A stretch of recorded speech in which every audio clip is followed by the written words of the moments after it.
This is CPS Technologies in Norton.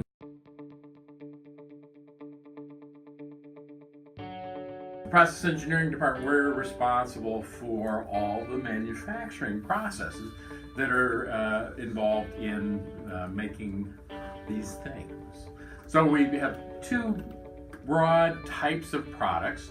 The ones closest to that end of the table are what we refer to as ALSIC, and that's aluminum silicon carbide powder composites. And you can, there's one there that looks very fragile, and it is a little bit fragile, but all the other ones you can pick up and look at.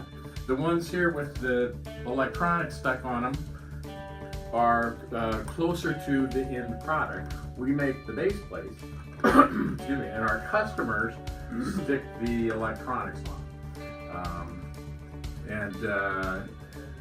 Speaking very generally, one of the things that is good about our material is that the coefficient of thermal expansion, when things get warm, they generally get bigger, and when things cool off, they generally get smaller.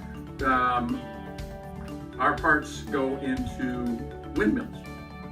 When the wind is blowing hard, it's generating a lot of electricity, so all the electronics get warm.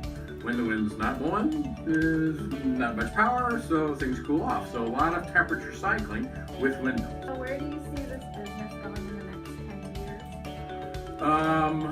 Up and up and up. I think the future looks pretty good for CPS. Not only are we qualifying our parts in new customers in Asia, China, and Japan.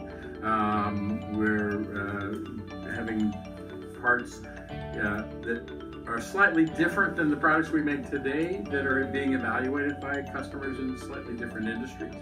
So if some of those grow into a production thing, we'll be busy. We may outgrow this building. We may be so busy